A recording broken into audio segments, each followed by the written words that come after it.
خدمتای ما داریم.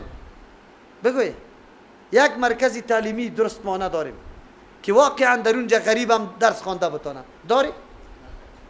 کل برای تجارت است، کل برای کمایی پول پیسه است. وطن کدام طرف روان است؟ چه قسم میکنه؟ اینمی کافر است. دفتر برای ما باز کرده، ما را دعوت داده رویست، ما را بی حیا میکنه. باز هم میگیم که والا نه اینطور نیست. قرآن برای ما میگه.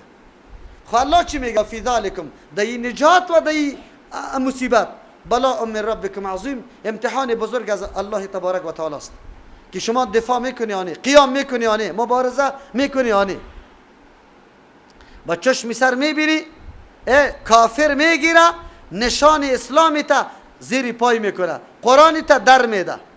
بگو کلمه تا در توپ که قطی پای زده میشه نوشته میکنه او سرش توپ بازی میکنه. تو بازم توقع داری که خدمت برای ما بکنه؟ راستی تا بگو. با الله جواب میگیم یا نمیگیم؟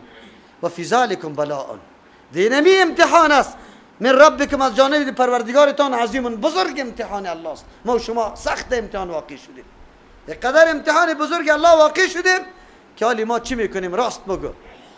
قطعی کی شانه به شانه استاد هستیم، کی را تقویت میدیم؟ علیه کی؟ علیه کی؟ برادرایی که تمام روز جاسوسی بکنه، در ترجمه قرآن بیاره و از اینجا یک جوان بگیره. خیرت است در موبایل دینی ترانه است، اینی کلمه است، برو در زندان. عجیب است. بده در دستی کافر که او سگا را سرش هلاک کنه، نعوذ بالله، آن چیزی که خلاف انسانیت سرش انجام بده، بده برش. تو خود مسلمان میگی در روز قیامت به الله پیش میشی یا نمیشی؟ تو عزت اسلام نگاه کردی؟ عزت اسلام کردی؟ نکنی. و فی ذالکم بلاء من ربکم عظیم. الله می فرماید دی امتحان بزرگ از جانب پروردگارتان است. هر کس میدانه، به الله قسم کلگی میدانه که قدمی که من میگذارم ضرر به اسلام است یا مفاد به اسلام است. هیچ کس در اینجا چی نیسته.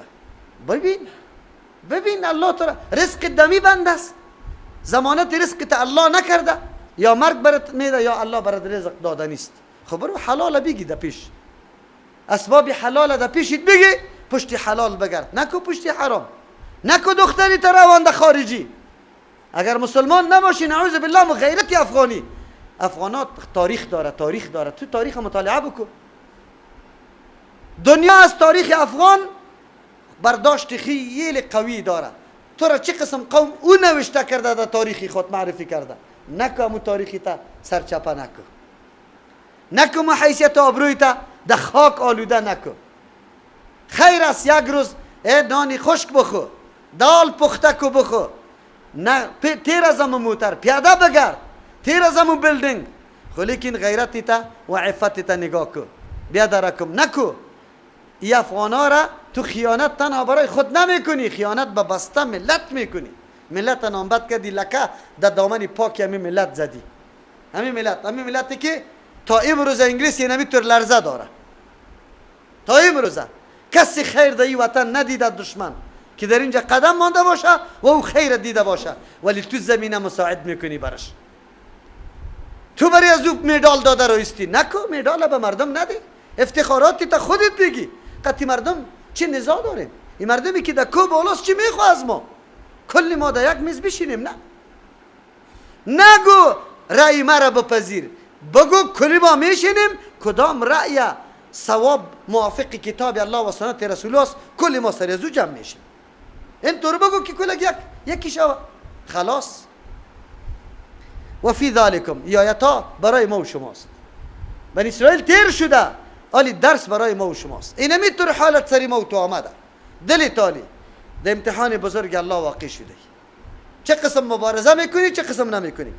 و اذ فرقنا بكم البحر، قابل یادآوری است در آن وقتی که ما پاره ساختیم بالای شما البحر بحر، فانجیناکم، نجات دادیم ما شما را از گرفتاری فرعون، و اغرقنا، ما غرق ساختیم آل فرعون، تابعدارای فرعون، لشکر فرعون، بامرای فرعون. و انتم تنظرون، شما با چشم سر می دیدی که فرعونی ها هلاک میشه. موسی علیه السلام یک شخص است، پیدا شد، قوم تحریک داد. مردم چی دیم زده شما؟ حالی یا خوی قدر زیاد مردم نیست. نفوس شما از یا کده کم نیست، اگرچه یک سال فرزندای از یاره ختم کرده. مثل که آلی هم دسیسه های دیگر در وطن ما آورده. اولاد دو که اولاد کمتر زندگی بهتر. دروغ میگه. ما اینطور کسایی را دیدم که 20 اولاد داره زندگی بهتر داره، کلی اولادایش دکتر و انجینر است. اینطور کسی را دادم که یک بچه داره، یک بچه خود نازول است، خودش خود بتنگ است، همسایه‌ام بتنگ است از پیشش، الف و بیرم یاد نداره. تو معلوم نکردی؟ در پیش روی خود نداری؟ خویی خبیثه آمده برای ما این شعار آورده، به این خاطر که نفوسی تو اضافه نشه، به این خاطر که تو قدرت و قوت پیدا نکنی، به این خاطر برات میگه رزق کی میده؟ الله. تربیه، اگر کسی صلاحیت تربیه یک اولاد داره از درم داره، معلمی که یک شاگرد درس میگه 100 شاگردم درس گفته میتونه. اگر یک کی نمیتونه درم نمیتونه. چرا؟ این معامله را به ما آورده. خب قرآن برای ما میگه که این حالت ها است. موسی علیه السلام تحریک کرد قوم خدا، گفت ما اینجا نمیتونیم، بیا یک حکومت مرکزی بیرون جور بکنیم، اینجا زندگی نمیکنیم دیگه، از این بیگار کشی بس است. غیرت در جوش آمده، ما دیگه با پیش روی ما زنای ما معاینه شود که اولاد آورده یا نه آورده، ما دیگه توان زندگی را در اینجا نداریم. از همون خاطر انسان که در کدام جای زندگی ذلت میکنه، فرضش که هجرت بکنه، در اون منطقه باید نمانه قطعا. موسی علیه السلام قومی خود گرفت، حرکت کرد، روان است. قومی که سارا بیگار فرعون کشید، از ظلم ظالمی فرعون خوب مشاهده کرده. صبح میخیزن که بنی اسرائیلیا یکیش وجود نداره. اعلان شد که اهل بنی اسرائیلیا گریخته. فرعون به درباریاش گفت که از ما خلاص شده میتونه، کدام طرف میگریزه؟ پیش روی بحر اهل لشکر آماده شوی، اسبای تیز رو، لشکری خیلی قوی آماده شد از پشت سر. قوم موسی علیه السلام خاکباتی اسبا را دیدن، هی لنگا لرزه شد، قلبا تپیدن گرفت. به موسی علیه السلام گفت که ما خو سابق هم همینطور بیگار کشی و حالت بد دیده بودیم، حالی اینه تباه شدیم، تو ما را آوردی، اینه ما را گیر میکنه پیش روی بحر، حالی ما چی میکنیم؟ این بدبختا موسی علیه السلام نمیشناختن که موسی علیه السلام کدام شخصیت است، ما را به سوی کدام قوت و قدرت دعوت میده، این را نشناخته بودن. زمانی که خواب لشکر قریب نزدیک است، موسی علیه السلام الله فرمان داد، وحی برش آمد که بزن بحر قطع عصا. زمانی که قطع عصا بحر میزنه، آب جاری است، چیزی مایه است، خودش استاد نمیشه، لیکن الله تبارک و تعالی برای از اینکه با چشم سر معجزه موسی علیه السلام امی بنی اسرائیل مشاهده بکنه، آب به مثل بند کواره اینمی طور استاد شد و چند راه بری از یا جور شد. 12 قوم بود، 12 راه جور شد، هر قومی طور تیلتنگو نشوه، هر قوم در راه خود بروه. لشکر فرعون رسید، دیدن که بحر راه شده، حرکت کردن. در مابین بحر که رسید، الله فرمان داد بحر یک دم یک جا شد، لشکر فرعون گم شد. با چشم سر امی بنی اسرائیل مشاهده کردن که فرعون از بین رفته. خب بازم یقین نداشتن، آنقدر ترسیده از فرعون بود، میگه نه اگر زیر بحرم گم شده باز میبره، باز ما را کسی که غلامی را تیر کرده باشه از کسی باز امی طور میباشه، از سایشان میترسه. الله تبارک و تعالی مرده فرعون به بحر فرمان داد، امی مرده خبیث فرعون چی کرد؟ کشید. با چشم سر مشاهده کرده. تالی رم در موزیم کیسته مصر وجود داره، غالب امکان همیسته که اونمو فرعون است. الله نگاه کرده برای عبرت، چرا خودش گفته در آیت قرآن هم میگه که جسی زیر عبرت برای کی کرده؟ برای دیگرها کرده. ببینه الله اکبر، کسی که الله را نشناخته باشه او بسیار مضطرب و پریشان است. تنگنا کی سرش بیا، تکلیف کی سرش بیا ورخطا می باشه. خب کسی که الله را شناخته او هیچ ورخطا نمی باشه. ورخطا می باشه در کدام مقام که آدم برسه. موسی علیه السلام پیغمبر است، لشکر نزدیک میشه، هیچ در دلش نمی رقم نمیشه، هیچ چیز نمیگرده. در غار پیغمبر صلی الله علیه و سلم امرای ابوبکر رضی الله عنه است. کفار رسیده در کجا؟ در دهن غار، پایای کفار دیده میشه. ابوبکر رضی الله عنه خوف داره، او خوف به خاطر نفس خود نداره، صرف به خاطر کی داره؟ پیغمبر صلی الله علیه و سلم. خب لیکن پیغمبر به ابوبکر چی میگه؟ بگه لا تحزن ان الله معنا. الله اکبر. معرفت پیغمبر با الله زیاد بود به نسبت معرفت کی؟ ابوبکر رضی الله عنه. از او خاطر پیغمبر هیچ حراسی نداره. هر قدر که معرفت انسان به الله قوی میشه اما قدر استقامت برات حاصل میشه. تو باز دیگه باور از دست نمیدی. موسی علیه السلام میدانست شیروار دل داشت، هیچ حراسی نداشت. پیغمبر حراسی نداشت. چرا؟ به خاطر که الله را شناخته بود. الله شناسی گپ عادی نیست که الله چرا؟ الله کدام ذات است؟ الله ذاتی است که دم موقع با تو کمک میکنه که همه راهها سر تو مکمل چی شده باشه؟ بسته شده باشه. سر ابراهیم خلیل الله کلی راهها بسته بود یا نه؟ در بین آتش افتاده بود یا نه؟ لیکن الله نجات داد یا نداد؟ یوسف علیه السلام زلیخا دروازه را مکمل زنجیر بسته کرده، قلفا انداخته، ولی از قوت الله آگاهی داشت. زمانی که یوسف علیه السلام معاذ الله میگه پناه به کی میبره؟ الله نجات میده یا نمیده؟ نجات میده. چرا پیغمبر نجات نمیده؟ کسی که آشنایی با قوت و قدرت و صفت الله داشته باشه. امروزم اگر ما یقینی ما پخته باشه، ما الله را شناخته باشیم، دنیای کفر با اینمی وسایل پیشرفته خود در برابر مسلمان بگوی زانوی ناکامی میزنه او زده او میزنه. ان شاء الله ما به یقین گفته میتونیم که زانو میزنه، امیالی زده. این را بدانی شما. چرا؟ ما یقین به الله داریم. یقین ما به الله اگر سست نباشه، ما یقین داریم که الله عزت میده مسلمان، به شرطی که مسلمان دستورات الله را عملی بکنه، باز بگرده با قانون الله، باز بفهمه که ما زندگی ما در پرتوی چی جور میشه، در پرتوی کتاب الله و سنت. راه های نفاق بگذاریم، قوم پرستی را بگذاریم، نجات پرستی را بگذاریم، تنظیم پرستی را بگذاریم، مذهب پرستی را بگذاریم، الله پرستی را اختیار کنیم. من یقین دارم که عزت از کیست؟ از مسلمان است. خب با تأسف دنیا توانست در ظاهر نفاقای را در بین ما بندازه که ما امروز باز منسجم شده، برادر سری برادر اعتماد نداره، در خانه خود گپی بگوی سوچه و واضح گفته میتونه. دونو حالت ما را رسانده همین دنیا استعمار و کفر، همین دنیا. اما در لباس منافقانه، در لباس صلح، در لباس چی؟ خیرخواهی، در بدر و خاک بسر کرد ما را. او کل جهان اسلام در بدر کرده به می سیستم. خب ما یقین به کی داریم؟ روز فرا میرسه مثل که روس او ابر قدرت جهانی که خود معرفی میکرد دیواری آمده بود و هیچ نمیگفت که افغانستان نسوارم باشه. فکر میکرد ما در آب گرم در میدان چی؟ در بحر کراچی دیگه کشتی های جنگی ما سیر و سفر میکنه. اما الله تبارک و تعالی بگه افغانستان گورستان برش جور کرد نکرد. دنیای کفر امروزی هم ایره خواب بشنوه و بدانه که افغانستان گورستانش است. روز فرا برسه که تانگ مانگ نگویه که ما میبریم، فقط تلاش بکنه که جان خدا بکشه. ایره ما یقین داریم. چرا؟ ما به الله یقین داریم. قوت امرای کیست؟ غالب کیست؟ الله. الله نجات داده میتونه. چرا؟ بنی اسرائیل نجات داد اونمو در موقع که بسیار خطرناک موقع بود. و انتم تنظرون. آدم که دشمن خود به چشم سر ببینه این دیگه نعمت است. هلاکت دشمن یک نعمت، خود که به چشم سر میبینی این دیگه نعمت است. با بنی اسرائیل همین رقم نعمت حاصل شده بود. خود شکر نعمت کشیده یا نه؟ حالی معلوم میشه که کشیده یا نه. ما و شما مثل بنی اسرائیل بود. بنی اسرائیل خود در بحر نجات پیدا کرد. ما از بلای سیاه روسا نجات پیدا کردیم یا نه؟ کردیم یا نکردیم؟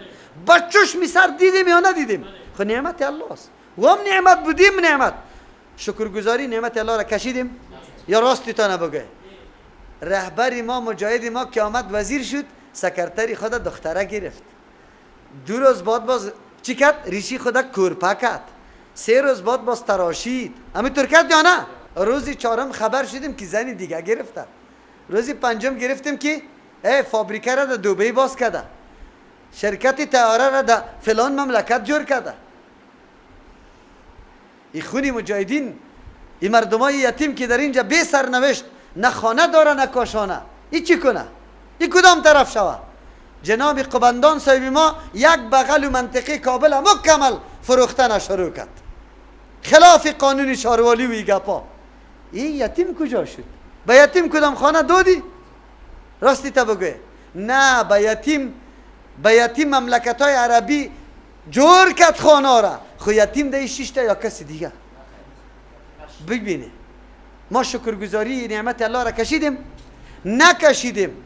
بلای سیاه شکست کرده بود.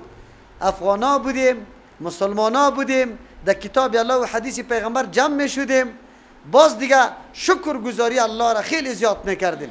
اگر سابق نمیفهمیدیم در دیار هجرت بسیار آشنایی زیاد پیدا کردیم با دین الله. پیدا کردیم یا نکردیم؟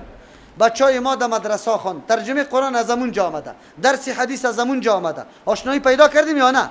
پس که آمدیم اولین چیزی که جور میکردیم مسجد و مدرسه می بود، دارالایتام می بود. باید می بود یا نمی بود؟ خب لیکن ما چی را جور کردیم؟ اول سالون عروسی را جور کردن، اول سینما را جور کردن. مردم توش نبود. در دوران حکومت طالبا ساز و سرود ندیده بود. یک گل شد. و اذ وعدنا موسی 40 لیلة، قابل یادآوری است در آن وقتی که وعده کردیم امرای موسی علیه السلام 40 لیلة 40 شب. ثم اتخذتم العجل، باز شما گرفته گوساله را، من بعدی پس از رفتن موسی علیه السلام در کوی طور، و انتم ظالمون، شما خیلی ظالم هستی، نقصان خود میکنه، حد مراعات نمیکنه، از حد تجاوز میکنه. ظالمون به معنای مشرکون است. شما شرک میکنه، اعلا لنبر از حد تجاوز میکنه. زمانی که از بحر رو طرف رفتن با موسی علیه السلام پیشنهاد کردن که الحمدلله دشمن خو از بین رفت. موسی علیه السلام اگر چیزی احکام الله باشه ما عالی آماده به اجرای از او هستیم. برو دیگه. موسی علیه السلام گفت بله ما میروم، برای از اینکه احکامی که الله روان میکنه بیارم سرش عمل بکنیم. سامری خبیث چند وقتی قتی موسی علیه السلام شاگردی کرده، تقریر یاد داره، خو غلط تقریر. این مردم وقتی که یا خو به نام حیله ازی برآمده بود که ما روز مذهبی خود جشن میگیریم در فلان دشت میبرایم، از او خاطر قبطیا برشان متوجه نبود و حتی از قبطیا چیزی زیورات تو گانه را گیروام کرده بودن که ما در روز در میله مذهبی خود اونجا جشن میگیریم. موسی علیه السلام رفت که طرف کوه طور، سامری خیز تقریر خیلی جاذب کرد و گفت که او مردم براتان حرام است که مالی مردم آورده، بندازی مالی مردم. مردم یک دم طلا و نقره که آورده بود در دشت انداخت، در چقوری انداخت. سامری گرفت امیر ذوب کرد، شکل گوساله را جور کرد. چرا حالی شکل گوساله را جور میکنه؟ زمانی که از اینمی بحر تیر شدن یک قوم دیدن اونجا که پرستش میکردن بوتا را، از امو خاطر گفتن به موسی علیه السلام اجعل لنا بگه الها کما لهم آلهه، برای ما معبود جور بکن مثل که برای از یا معبود هسته. نعوذ بالله. موسی علیه السلام برش میگه که شما بازم نعوذ بالله همون طرف فکرتان رفته. قبطیا را دیده بودن که وا گوساله را پرستش میکردن. گوساله قبطیا به نام حاثور یاد میشد و وقتی که عبادت از او را میکردن در گرد گوساله رقص و ساز شروع میشد. مردم اینمی طور گرد آتن میلی واره میزدن، اونو را به نام عبادت یاد میکردن. اینمی عبادت هایی که فعلا به نام ذکرای غلط که مشهور شده، شما خود بعضی کلیپ ها دیده یا ندیده؟ یا کلش از او زمان بوده؟ بنی اسرائیل هم امور دیده بود. او سامری هم میفهمید از نبض و از مضمونی که بنی اسرائیل که یا کدام مردم است و با چی میل داره. امی دیستی شکل گوساله را، امی چیزی ذوب شده را جور کرد، ما بینش خالی گذاشت. شمال که میشد دنبشام خالی بود، دهنشام شمال که داخل میشد او میکرد. یک دفعه مردم گفت که موسی علیه السلام خطا کرده، الله خیینه، نعوذ بالله. مردم شروع شد، چک چک شروع شد. دم بیله و در چک چک کلگی خوش می باشه نمی باشه. اینطور کسا در باغ علی مردان کابلی تان اونجا در چی؟ در شوربازار اونجا هم در شوای جمعه چی می باشه؟ مچم که هست رهبری عاشقان است. رهبری کی است؟ رهبری عاشقان است. سرمونه وجود داره، طبله وجود داره، رقص وجود داره. شو تا صبح چی میکنن؟ به نام ذکر اونجا رقص میکنه. اونجا باز کی میره؟ همون کسایی که چرسیست، همون کسایی که بنگیز، همون کسایی که قمارباز است. چرا؟ میگم 1 ساعت امینجا با یاد خدا نشستیم. یاد خدا با چی میشه؟ این یاد خداست. تا امروز در افغانستان بزرگترین مبالغ میر فخرالدین بود. کی بود بگه؟ چیزای شرکیات بیان کرده که پرسان نکن. مردم به شرک دعوت داده. بکن مداریگری بکن بس. یکی از برادرها گفت مولوی صاحب در پل خمری آمده بود، ما خودم در بغلان بودم که خبر شدم. گفت دیگر رفیقا را خبر نکردم به خاطر از اینکه امتیاز تنها ما بگیرم. آمدم در مجلس. گفت وقتی که شروع شد نمیفهمیدم. گفته نماز خفتن رفت، 1 نفرم نخوان. اینمی ارچی گویی بود. وقتی که شو خوب پخته شد 1 ساعت برای صبح مانده بود. گفت کلگی خو کرد. نماز صبحم چی شد؟ 10 بجه خیستم، چای خوردیم، پس طرف امو دفتر خود روان هستم. 1 رقم خوش هستم، 1 رقم مثل که بال گشیدم که ما در مجلسی کی میر فخرالدین. آقا نمیفهمیدم که 2 نمازم اونجا چی شد؟ قضا شد. جماعت خود چی میکنی؟ تا حالی را دین ما اینمی دین بوده مردم. تا حالی را کسی هم نمیگفت. همین گپ است، همین دین است. یا شروع کردن رقص در گرد گوساله. موسی علیه السلام برای 30 شب رفته بود، خود 10 شب دیگر موسی علیه السلام امو بویی که از معده میبرامد او زائل شده بود. الله تبارک و تعالی بوی روزه‌دار خیلی خوش داره. به موسی علیه السلام امر کرد که 10 روز دیگه روزه بگی.